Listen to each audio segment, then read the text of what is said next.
Democrats have a more positive view of socialism than they do of capitalism. I kid you not. Attitudes towards socialism among Democrats have not changed materially since 2010, with 57% today having a positive view. The major change among Democrats has been a less upbeat attitude toward capitalism, dropping to 47% positive this year, lower than in any of the three previous measures. Republicans remain much more positive about capitalism than about socialism, with little sustained change in their views of either since 2010, end of quote. You know, it wasn't all that long ago when both parties were pro-growth, as when JFK advocated a substantial tax cut. This is a guy who once said, "A rising tide lifts all boats." Today, they would dismiss this as trickle-down. The billions of dollars this bill will place in the hands of the consumer and our businessmen will have both immediate and permanent benefits to our economy. Every dollar released from taxation that is spent or invested will help create a new job and a new salary. And these new jobs and new salaries can create other jobs and other salaries. Again, Republicans are about growth. Democrats are about redistribution of resources, taking money from those who produce and giving it to those whom the Democrats deem to be far more worthy. And when President Obama came into office, the libertarian think tank, the Cato Institute, tried to explain to him how you produce growth, and by doing so, it produces greater prosperity and therefore greater happiness for everybody. Too bad he didn't listen. There's no disagreement that we need action by our government, a recovery plan that will help to jumpstart the economy. That is not the settled opinion by a long shot. The Cato Institute put 200 economists on the full-page ad in the New York Times denouncing that. The Cato Institute. The Cato Institute, famous for being a libertarian think tank here in Washington. The Cato Institute, a nonprofit public policy research foundation, brought an ad in today's New York Times. 250 other economists who signed on this week to this ad in the New York Times and Washington Post. Took out a full-page ad in the New York Times. There was a full-page ad taken out by the Cato Institute. They've taken out a full-page ad in some major newspapers, in the Washington Post, in the New York Times, and Roll Call magazine. Cato Institute, Libertarian Research Group. Not a big surprise, but they don't think government does things well, obviously. Full-page ad today in the Washington Post. 315 leading economists. Government spending is not the way to improve economic performance. Lower tax rates and a reduction of the burden of government are the best ways of using fiscal policy to boost growth. What is it about the president's stimulus plan that you don't like? The basic fact is that I don't think it's going to stimulate anything. The problem with our economy is not that we're not borrowing and spending enough, and we need the government to do some more of that for us. The fact is that both the government and consumers have been living beyond their means for some time now. This is a problem that was caused by spending and borrowing, and by engaging in more spending and borrowing, you're not going to solve it. A lot of bad government policies got us into this mess, and we don't have a magic wand that's just going to get us out right away. Even without a stimulus package, we've already got about $1 trillion deficit this year, an absolutely unprecedented number. $1 trillion is a terrible thing to waste. They're pushing costs onto people in the future. And so this is not just an economics question. There's a real ethical or moral question here. When you borrow from Peter to pay Paul, you've got to pay Peter some interest. Government just doesn't work very well. We tried big spending under Bush, it didn't work. We tried big spending under Hoover, it didn't work. One of the points made is that more government spending by Hoover and Roosevelt did not pull the U.S. economy out of the Great Depression in the 1930s, and it also didn't solve Japan's, quote, lost decade in the 1990s. The New Deal failed. It prolonged the Depression. It deepened the Depression. If bigger spending and more intervention was a recipe for economic growth, then France should be an economic tiger and Hong Kong should be in the toilet, but instead it's the other way around. I urge the president to call a meeting with leading economists such as these and get their views on what might work. The thing to do now is to cut taxes and reduce the size of government, not expand the size of government, which is what Obama and the Democrats want to do. What's ironic is that Obama promised to bring change, and yet he's giving us the same big spending interventionist approach as Bush. government is the #1 growth industry. When you're spending other people's money, it's easy to grow, but you're growing at the expense of economic freedom and personal freedom. This is just basically wasting money. And Obama didn't listen. And under Obama, we got the worst economic recovery since 1949. For the first time, a president presided over a recovery without at least 1 year reaching at least 3% GDP growth. Now, Democrats believe that capitalism is synonymous with greed. And Nobel laureate economist Milton Friedman tried to explain this to Phil Donahue. Too bad Phil Donahue didn't seem to grasp it. When you see around the globe the maldistribution of wealth, the desperate plight of millions of people in underdeveloped countries, when you see so few haves and so many have-nots, when you see the greed and the concentration of power within, did you ever have a moment of doubt about capitalism and whether greed's a good idea to run on? Well, first of all, tell me, is there some society you know that doesn't run on greed? You think Russia doesn't run on greed? You think China doesn't run on greed? What is greed? Of course, none of us are greedy. It's only the other fellow who's greedy. The world runs on individuals pursuing their separate interests. The great achievements of civilization have not come from government bureaus. Einstein didn't construct his theory under order from a bureaucrat. Henry Ford didn't revolutionize the automobile industry that way. In the only cases in which the masses have escaped from the kind of grinding poverty you're talking about, the only cases in recorded history are where they have had capitalism and largely free trade. If you want to know where the masses are worst off, it's exactly in the kinds of societies that depart from that. So that the record of history is absolutely crystal clear that there is no alternative way so far discovered of improving the lot of the ordinary people that can hold a candle to the productive activities that are unleashed by a free enterprise system. But it seems to reward not virtue as much as ability to manipulate the system. And what does reward virtue? You think the communist commissar rewards virtue? You think a Hitler rewards virtue? You think, excuse me, if you'll pardon me, do you think American presidents reward virtue? Do they choose their appointees on the basis of the virtue of the people appointed or on the basis of their political clout?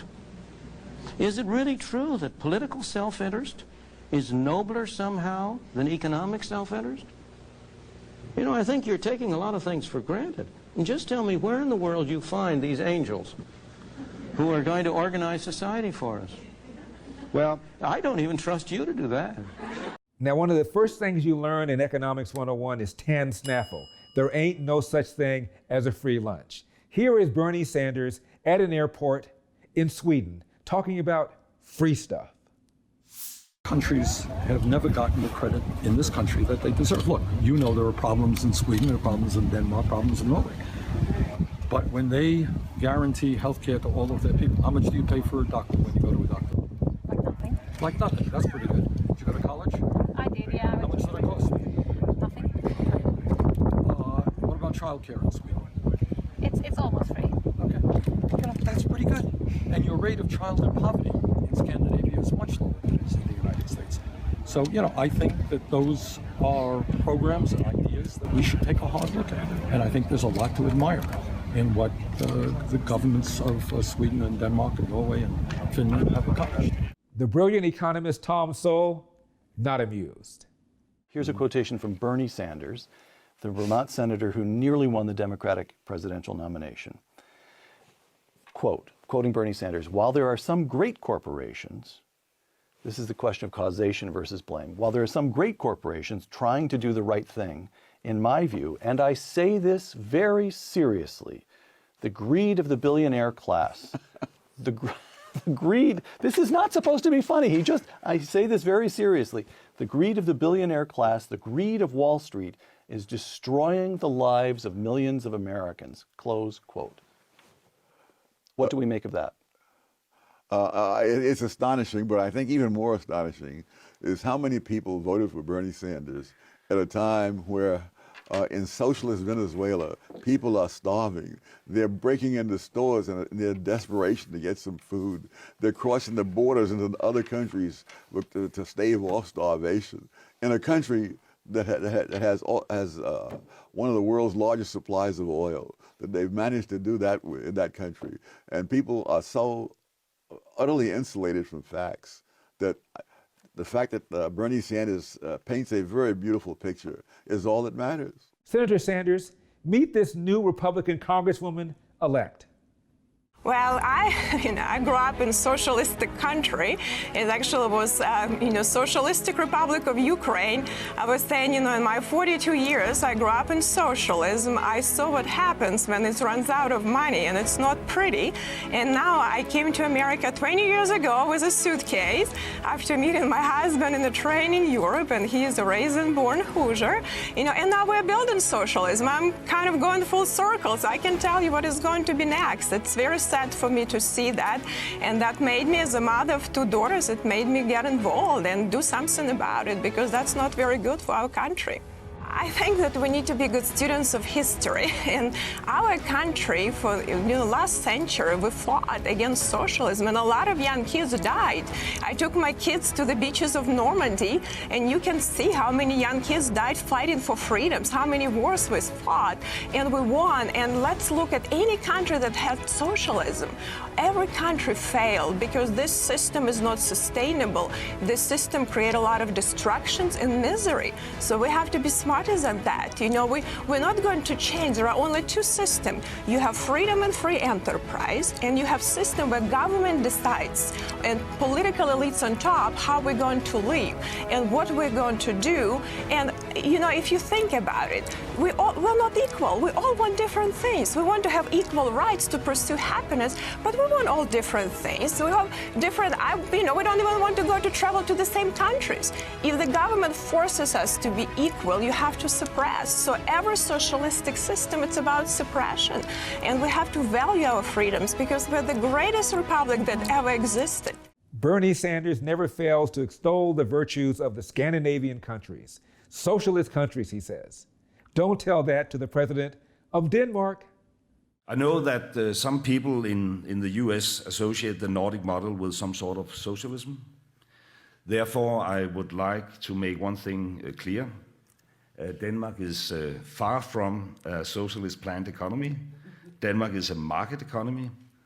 The Nordic model is an expanded welfare state which provides a high level of security for its citizens, but it is also a successful market economy with much freedom to pursue your dreams and live your life as you wish.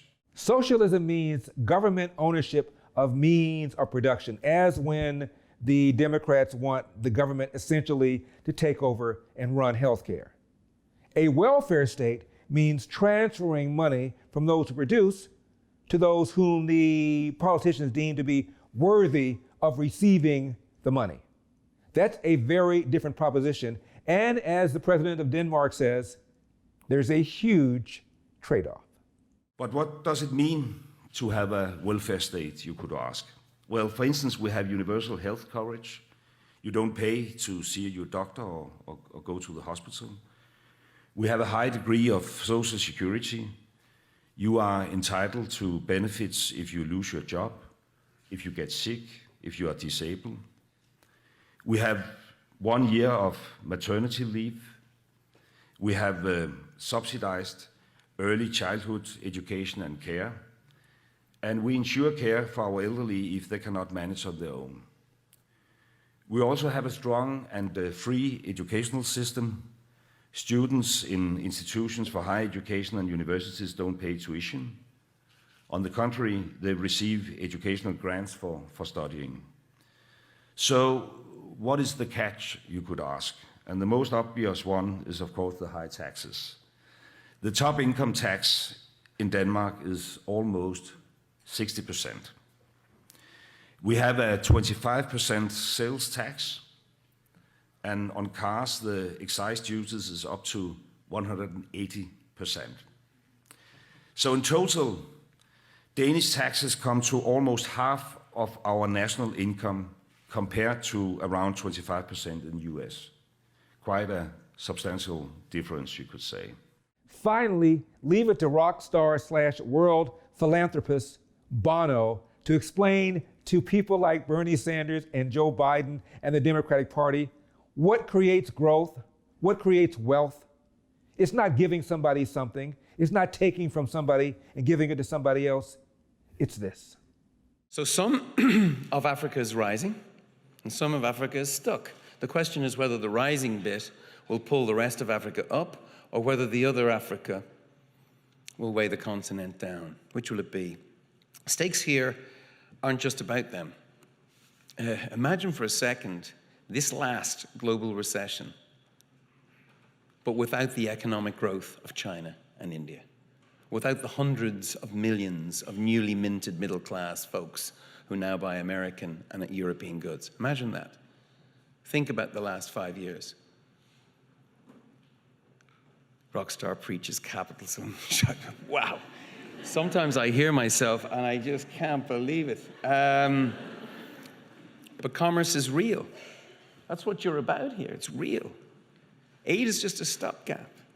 Commerce, entrepreneurial capitalism takes more people out of poverty than aid. Of course, we know that. For reasons that escape me, Governor Andrew Cuomo somehow, some way got a daytime Emmy, presumably for his press conferences he had every day about the coronavirus. This New Yorker was less than impressed. Grandma, did you know that Governor Cuomo is getting an Emmy? Emmy? Yeah. That stupid son of a is getting an Emmy? Uh-huh. Oh, man. Him and that brother of his on CNN, people are dying, and they're giving him an Emmy for the way he ran the coronavirus. Oh, my God. They're laughing on TV about who's the best looking, who's the strongest, like who gives a about those two? It takes two of them to make one idiot. And they're giving him an Emmy. Oh my God. Jeez. God must love stupid people. He sure made a lot of them. I'm Larry Elder, and we've got a country to save. I'll see you next time.